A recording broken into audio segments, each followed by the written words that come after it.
1993, Rwanda, one of Africa's smallest countries with just 7 million citizens, was a deeply troubled country with a deeply troubled past. Rwanda was colonized by the region. The Belgians had used the Tutsis, Rwanda's aristocracy, to enforce their rule over the Hutu majority, who were mostly poor farmers.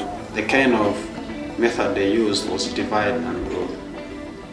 They had to separate the society. They did this on ethnic backgrounds. At independence, in the late 50s and early 60s, this system was reversed. The majority, Hutu, rebelled, seized power in the name of majority rule, imposed an apartheid-like system in reverse. Faced with discrimination and increasing Hutu violence, most Tutsis fled to neighboring countries, where they formed a guerrilla army, the Rwandan Patriotic Front. April 6, 1994. President Habyarimana of Rwanda was flying back to Kigali with the president of Burundi after more peace talks with the Tutsis. It was to be their last flight. UN officials say the president's plane had been shot down by missiles. Nobody knows who fired them. In the power vacuum that followed, the Hutu extremists seized their chance. The militias set up roadblocks and began to look for Tutsis, men, women, and children. Tutsis, it said, must become nothing but a memory.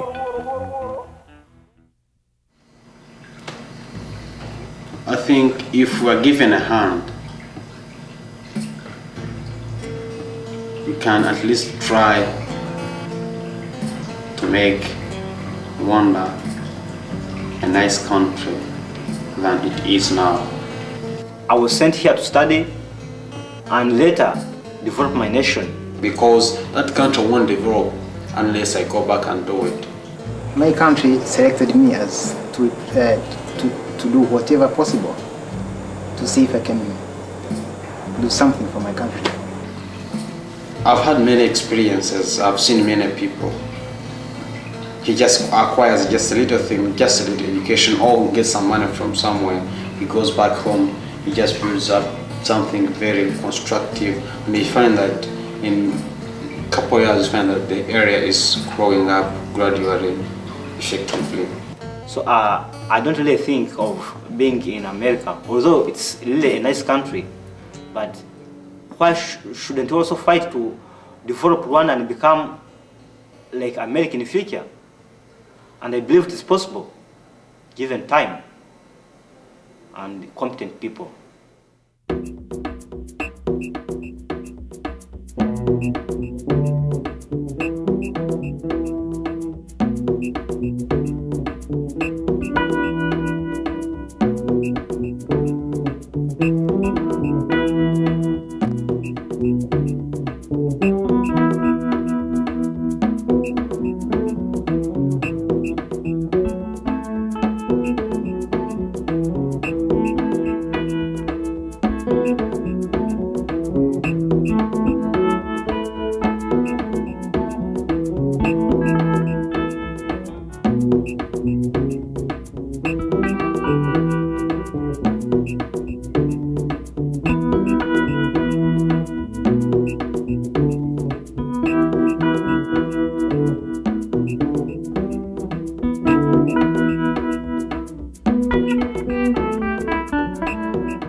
Abantu Numucho, People and Culture in Kinyarwandan. This project is about people and culture and a particular opportunity and experience that arrived at my door.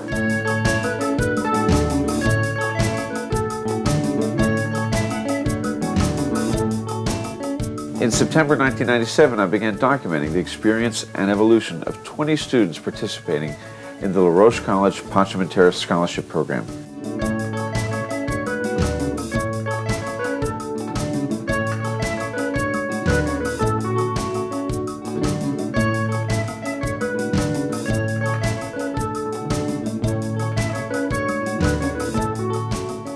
Mostly born as refugees from their homeland, these students returned to Rwanda and then traveled to the U.S. to become fully immersed in the culture of American college students for 4 years.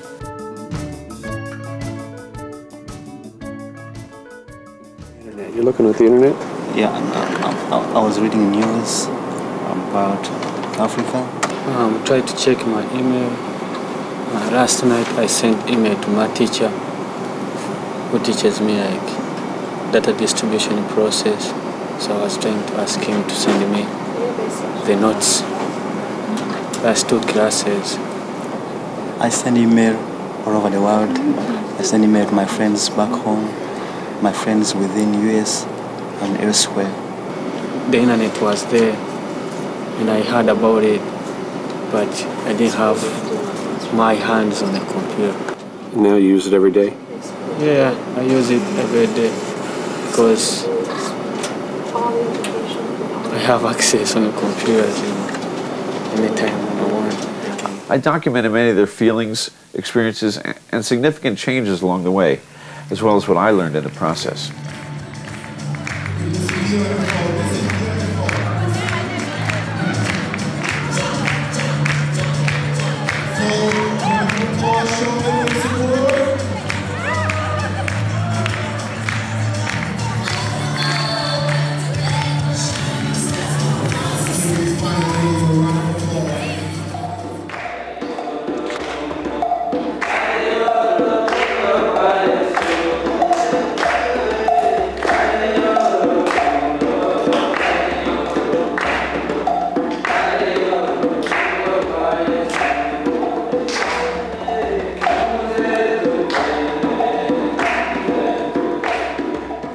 Along the way, I've been surprised by my own lack of understanding of Africa and Africans, and have learned an important lesson viscerally. When we consider the problems of Africa, we have to consider how much stands in the way of true understanding. It sounded clear and simple. We'd bring 20 Rwandan students from Africa to the United States for their undergraduate education. It was not that simple.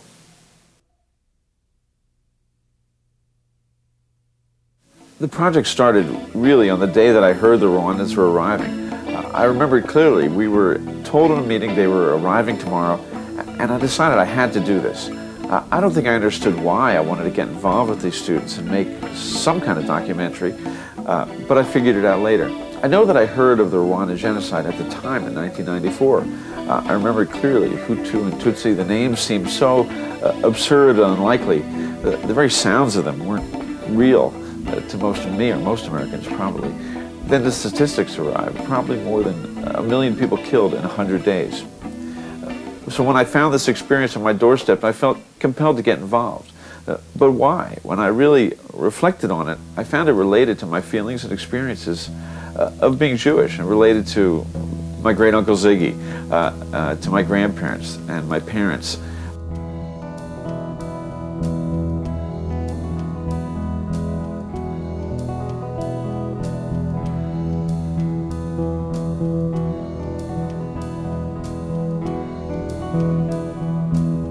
The Nazis and the Holocaust and the concentration camps had been a constant background in my life.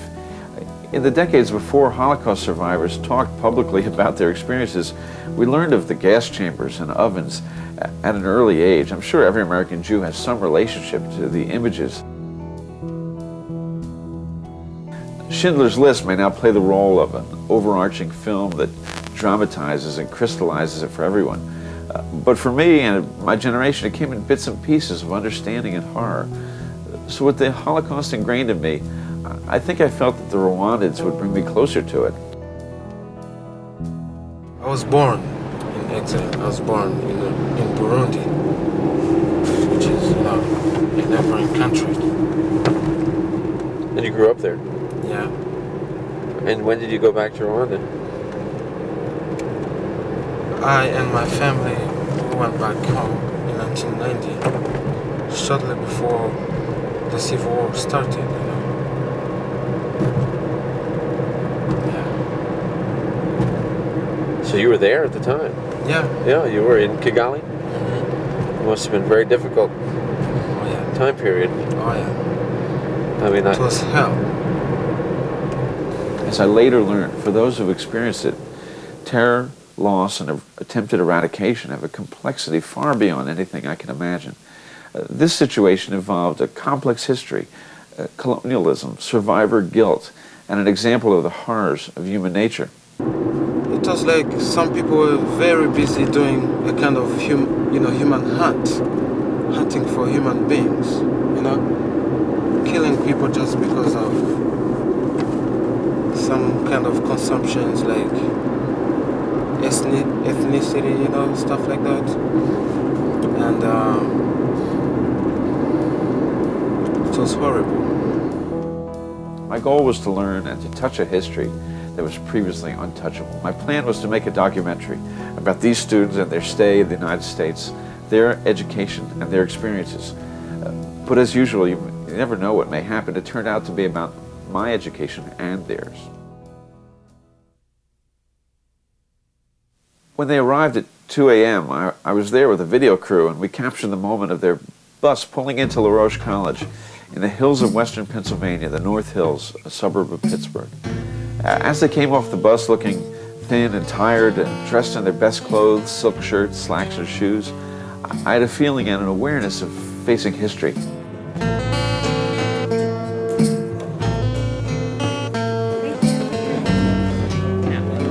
Sorry. I received keys. So this is the key that you get.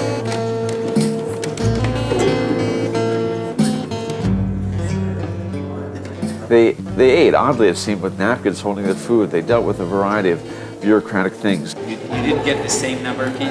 That night, though, I met Benjamin, who asked me what I teach at the school, and I said media and communication. He said, without hesitation, I will be your student. One person with you who would advise you on matters. What's the room, what you put, where you take, where you move. As I began a process that was completely new to me, dealing with microphones, videotape, cameras, and lights, I started to try to formulate questions and learn a great deal and a lesson in intercultural communication. When trying to learn more about the genocide and its participants, I asked the students, are you Hutu or Tutsi? I began to find a uniform response. We're all Rwandan. Along with the other response, it's more complicated than that. Race and ethnicity in Rwanda does not exist. This was something that was created by colonialists, like he said. Who are the Belgians mostly. They created it as a way to divide the Rwandans. They widened the gap between the Hutu and the Tutsi, that you are really different. I can't tell you that I'm in such a tribe or in such a clan, because there is no difference between the two. All Rwandans speak one language, Kinyarwanda. So, and they share almost all the cultures in common. So I don't think there is really such a gap that tends to be exaggerated. There have been intermarriages for many years between the Hutu and the so-called Hutu and the so-called Tutsi, to the extent that I can't even now tell what tribe I belong to. And it took me a few years really to get the idea clearly, to let go of the Western idea of tribes and really understand that my perception of the concept was wrong. I read some books and some articles and had many conversations about it where I finally learned, because I had to, the concept of tribe is highly disputed. Some African scholars even say the word and the concept of tribe was put upon Africans by the West. And at this point it's been accepted, even though it's still not accurate the way we think about it. In some places a person could walk from one tribe and join another one that he liked better. Sure, it sometimes makes sense according to what I had previously believed, but sometimes it didn't. I was beginning to understand the complexity of the concepts I was dealing with. Right away I began to work with and became friends with Benjamin Twagira. I learned very quickly about him. His father had died, his mother had a small shop in the countryside. He had some younger brothers at home, and he was really ready for a college education. He was ready to seize all of the opportunities in America that he could.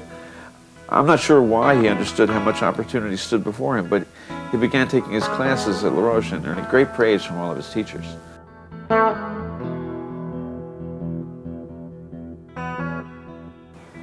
I think that the process of growth it does not come instantly. I think attending a class with a professor who had a different view and urged you to think differently, not exactly from what he thinks, but come up with come with a perspective that you can support and not telling you to be a centrist or to be biased, to understand both sides and not be critical of the other side in a negative way, but using it for your own. I think that helped me in my classes. My perspective on some of the issues in Rwanda, I think, have changed from when I got here. While I do blame United Nations and probably the bureaucracy that hindered help for Rwandans, a million of Rwandans who died in the genocide, but I do understand also that bureaucracies run the world, and I do understand how complex issues can be. At the same time, because he was a communication student, he began helping me with this documentary project. As I began working with the Rwandan students, I found it difficult to connect with them and that my communication pattern wasn't working. I thought I was offering them a chance to be a part of something that would be worthwhile to them, and they said it would, to help tell others about the Rwandan people. But at the same time, I didn't have their perspective. Even though they would express an interest in the project and make an appointment, some of the students would either not show up or show up and not really want to talk. Well, Benjamin explained it to me. The genocide in Rwanda in 1994, its execution was really made possible by the media. Hi, I'm Chris Moore, and this is Black Horizons. Tonight we'll meet 3 students of the program who will talk to us about their lives and their hopes for the future. They are Benjamin Twagira, Godfrey Beravanga, and Innocent Bagamba. You all are from Rwanda, is that correct? How did the media cooperate or make it possible? The hatred and everything that was taught during the media, during the genocide was used. It was taught either through the magazines, radio, television, every kind of media companies did help them implement. So how do you hope to change that by studying communications here? I think... What will your message be when you go home? To educate the people working in media, basically, not to accept, to spread propaganda, teach the people to love each other, unity, development. The media was complicit in the genocide at Rwanda. Newspapers and radio had been disseminating propaganda for years. The kind of work in media that I did was the same as what they had experienced from the media in their homeland. Well, maybe in their eyes, yes. Why do you have your leg wrapped around that pole? You had polio? Okay. Is that the preferred locomotion tool, or? Yeah, I tried the crutches, but I don't feel comfortable with them. I think that my life at La Roche is going to define the way I live, and it's going to live with me. I think I'm going to keep reflecting back. I'm going to have my books, and I'm going to know them almost all American books. I think I'm going to stay close with American culture, I think, through contemporary media, I do think.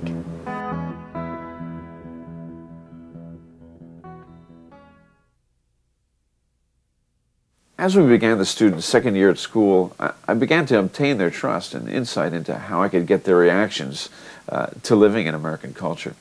Straight interviews are very difficult, as they are or would be with any young person of 20, 21. Young people may not see that they have anything important to say or know why they're being asked to speak. Their specific viewpoints on or reactions to living in the United States or interacting with American students were really hard to extract. Most Americans are kind. If I say they are kind, I see on the other hand, I found that there's some also big number of people in Rwanda who are kind. So that's the one impression I can get. Actually, if society was developed at the same level as in America, then it really wouldn't be much different. People are the same all over the world. In both areas, people are friendly, they like each other. I've known Africans now for 3 years, and I still don't really understand what Africanness means. Do you have an idea? Maybe. I mean, I'd love to have a really nice car myself. I'd love to be rich, but what we were brought up in is a community society. I have a lot of uncles, a lot of aunts who I look at as my parents. We have very close-knit societies. So I think what we have more in Africa than I've seen in America is community. People take care of each other in their small communities. I mean, in Rwanda, as I said, people don't smile quite a lot. Here, the students here look at their professors as equals, and that's one thing that I'm not really used to. What I've seen before is the instructor would stand in front of the class and speak, and we were expected to only speak when spoken to. In this situation, this is actually suitable for college. It's more of an interactive situation. I have to present my ideas too, and I think I've grown from that. There's one thing that I'm impressed on Americans, the way they work. Here in America, people work 24 hours. I mean, they work almost 24 hours. They sleep just like 4 hours, 5 hours. And everybody works in those 24 hours. They have 3 shifts in a day, which is impressive to me. In interviewing students for this project, I learned a great deal. It's hard to get people to talk. I really respect someone who can draw people out in front of a camera. But my best time interviewing students was probably in their cars while they were driving. I found that they were comfortable there, and so was I. I remember when I came here for the first time, you know,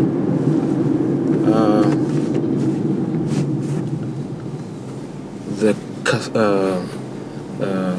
immigration officer asked me the color of my eyes, and I had to mention that if I'm white, black, Hispanic, or, you know, stuff like that. I just told him I'm Rwandan, you know. And I remember I passed, you know, a driving test, you know. I had to say, you know, it's mentioned on the driving license, you know, to say the color of the eyes, you know. I said, I don't know the color of my eyes, you know. So it seems to me here people are obsessed, you know, about this color thing, you know. It's almost meaningless in my conception, you know. Someone would say, oh, you know, my friend, he's a black guy, or, you know, he's a white guy. I don't know. Sometimes students will come and say, oh, do you know Jeff?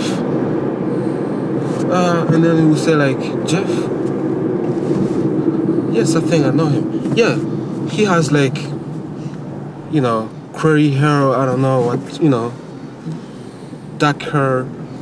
I never remember the color of the hair of people, you know? Or just talk about blue eyes and stuff. I'm like, okay, but I don't know anything about the color of his eyes, but I know him, you know? Whites are different from blacks. Blacks, they take you to be like, you are like the same blood, you are sharing the same blood. Whites, they tend, at first when they see you, they don't first of all identify between, distinguish you from this black, black Americans. And then when you talk and they understand your accent, then they know that you are not from here, America. So they kind of, again, feel somehow not too worried about you, that's what I can say. Because I think that you can't cause any harm to them. But again, they can't come to you straight. They start teaching you some stuff. They start showing you some stuff because they know that you don't know anything about it. Then after some time, if some of them can go ahead and become your real friends, others they just review like that. They can greet you when you meet them. They can do anything. But for the case of blacks, some of them don't associate with you at all. And some of them, they like you because they think that you are someone who is close to them than whites do. Though some of them may avoid you because they may look at you maybe like someone who is inferior, someone from Africa, they look at them like people who are still backward, that kind of thing. Though some of them don't behave like that, they look at you like a human being, like any other human being.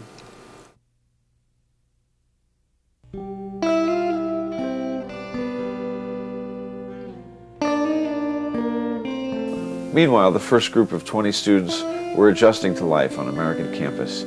In theory, they were supposed to be full-time students with scholarships, room and board, and a monthly stipend. that may sound like a perfect situation for these students, but then I learned this is only a part of going to school, and I hadn't realized it either.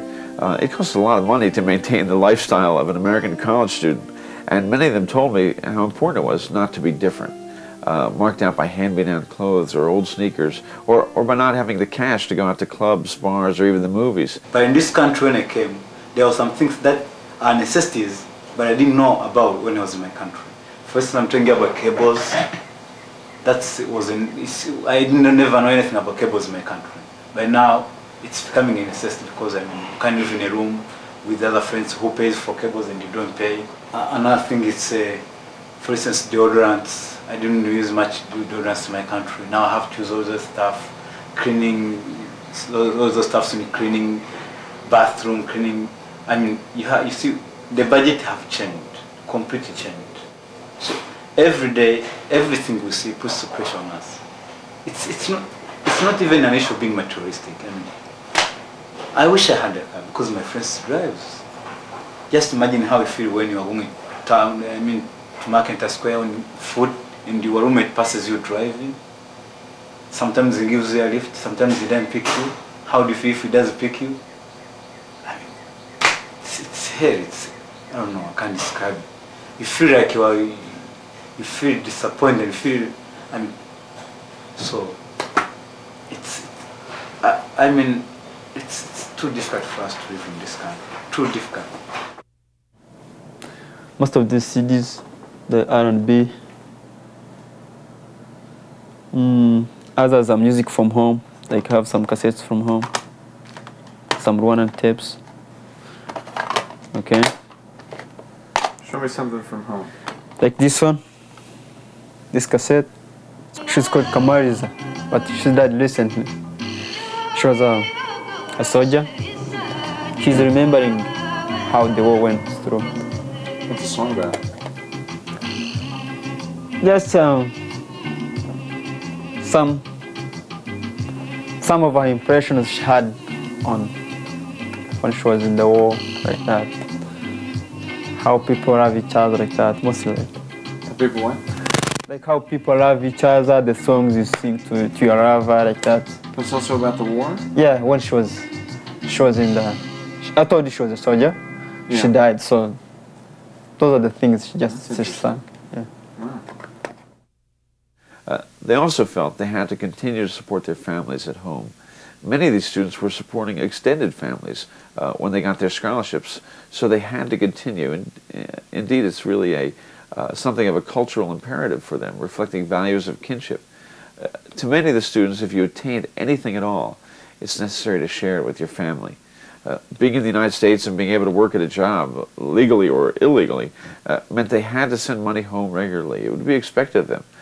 No one at home would understand if they said, I can't, I have to concentrate on my studies, or that isn't legal. It was a must. As Benjamin began to flourish in his classes, we also became better friends. And Benjamin was also beginning to understand his potential in the U.S.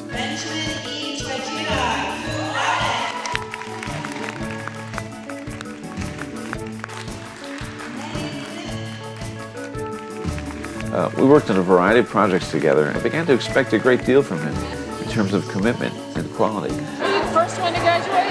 Numero uno. You're going to Georgetown. Wow. You get to go to school somewhere. So.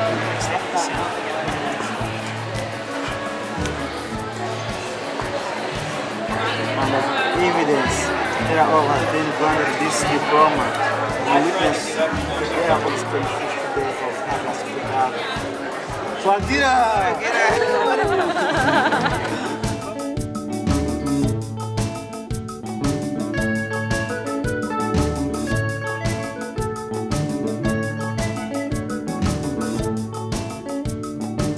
My first impression of Georgetown is that it's very different from La Roche. You look at hypotheses, you look at theories, you see how applicable they are, and I'm also learning how to use them specifically for my country, and I think it's going to be helpful.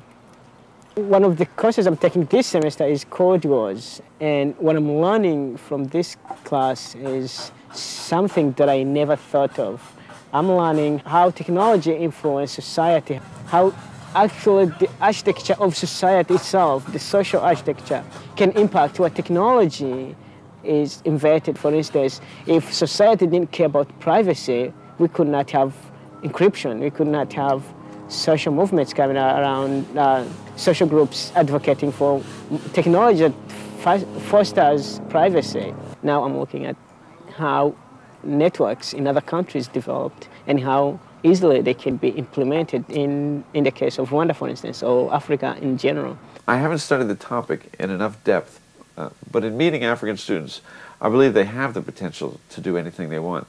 I've seen them adapt to the American way of life extraordinarily well, and they like and want development at home. In 5 years, I would like to see myself working in the United Nations on development projects on either Africa or other continents, but very development related. Why? Because it's my passion. I would like to see underdeveloped regions developing, and I would like to see all the conflicts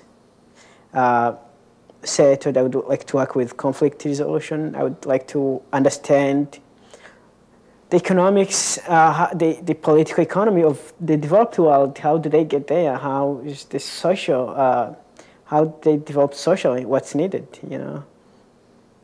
It's not that Africans, it's not that we don't have the skills to develop. So I think we can develop, but it's going to take some time. It's going to take some effort. By virtue of the power vested in me as president of LaRush College, by the Commonwealth of Pennsylvania, and by the Board of Trustees of LaRush College, I hereby confer upon you the degrees you have earned, with all the rights, honors, and privileges thereto pertaining.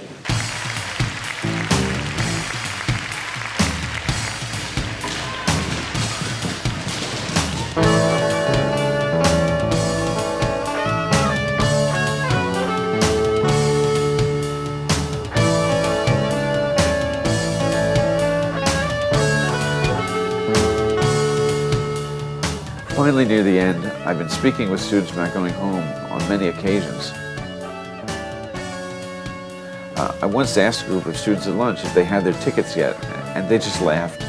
I later discovered that really there was a lot of anxiety about going home. Even though there was so much discussion and talk about going home in the beginning and how important it was to the program, American society is like candy, and going home was something some of them just didn't want to do.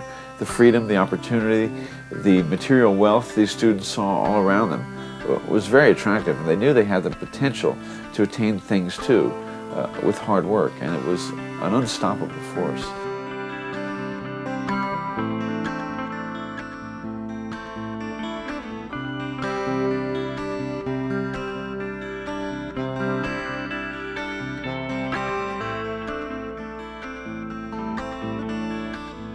We waited at the bus for a while and eventually realized they're not all going home. It was just a day after graduation, and some had disappeared. Not in their rooms, not in the bus, nowhere.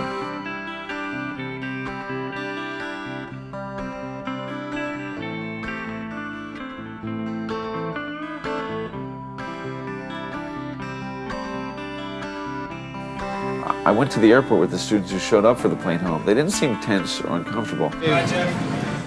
I was sad, and they seemed to be happy about going home.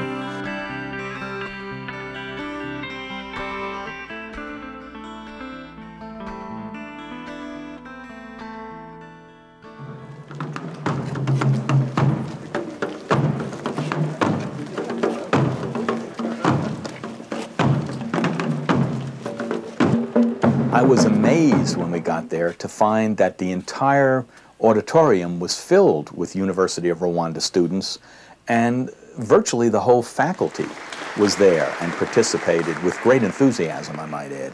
And I realized that what we're doing is a big deal to the people of Rwanda. One of the things, however, that I felt a little uneasy about was that the Minister of Education and President Kagame. Both of them, when they spoke at the graduation, brought up the 6 students that didn't return and talked in a very negative way about this situation. Well, he basically used those 6 students as an example of people who, people in the LaRoche program who missed the point. The point was, they said, to get an education, go back and help to rebuild the country. And the 6 were selfish, that they were only concerned with themselves. And they took a free education and are now using it for their own purposes, for their own selfish purposes. And that almost as if they were traitors to their country. Not quite, but almost. After heading home from the airport, I found an unusual article about the students who didn't go home on the internet, and I have yet to figure out really what it meant. I was there at the airport when they left. There were no officials scrambling, no announcements on the PA system, and no reporter taking down names. I don't really understand the meaning of this, but I'm sure it's propaganda of some kind, deliberately written to persuade people to believe a certain thing. But I'm not sure what. Is the article anti-Tutsi, a response to the entire program? Is it against LaRoche? It's still up on the internet, and I've never figured out, nor will anybody explain it to me. It's really like being on the outside of a secret society. There's some things about it I'll never understand, and they'll never tell me, or maybe even be able to tell me. It illustrated, though, one of the things I've learned very deeply. People and cultures that are very different from your native culture are very complex and take a long time to really understand. And that's why some people take years to learn about different cultures and languages, even, for the sheer fascination that it affords. You can live in your own society your whole life and never really comprehend that there are others on the planet just as happy, sad, interested in their families, love, and success as you are, but with a completely different perspective on the world. And without exploring that, it's a perspective we'll never truly know. It's the summer of 2003. Benjamin has finished his degree at Georgetown, and he's teaching it here at LaRoche in the summer until he goes for his PhD at the University of Wisconsin at Madison. He shares an apartment with Godfrey, who's also working on his MBA at Duquesne. It's been an unusual experience for me. Usually graduates just sort of disappear after graduation, but some of these are still here. Even among the students who actually went back to Rwanda, and most of them did, some stayed there, but some came back here. Many students at home are said to have good jobs, some with the Defense Ministry or the electric utility, even in the President's office. But without being there, we can't really know how they're doing and how they feel at home after 4 years in the United States. I guess the closest we can get to that feeling is to imagine what we would miss about living in the United States. I can only imagine this, but I'll bet they have a keener sense than most people of how living here is different than living almost anywhere else. I look forward to seeing the changes in Rwandan society over the next 20 years, and I hope to go there soon. I'm sure that their education, their time in the United States, is going to have a profound effect on the future development of Rwanda. I realize now that some of what I wanted to get out of being involved with these students is actually impossible. I can't get a true understanding of the Rwandan genocide any more than I could truly understand what happened in the Holocaust. These events are both actually more complex than they initially seem, and they mirror each other in many ways. But the Rwandan genocide has made an impact on me and my attempts to understand events from a global perspective. I hope the perspectives on intercultural understanding Rwanda and the Rwandan students shown in this work are valuable to some. I know that the effects of these students will be with me always, forever changing the way I view the news, history, the newspaper, television, and the globe. Today, digital video, film, and media and the internet are making it possible to preserve ideas, explore the events, and examine them for posterity much more quickly than has been done in the past. This experience has been a part of a great experiment in international education, and though it's impossible to predict what will happen and difficult to deal with our own prejudices and unclear expectations, it should continue. Because as we continue towards an inexorable globalization, integrating markets, technology, and societies around the world, we'll need to have more tools to help us understand each other, our expectations and our perspectives. And education, recognizing the complexities, inequalities, and difficulties of our interconnectedness, can give us those tools.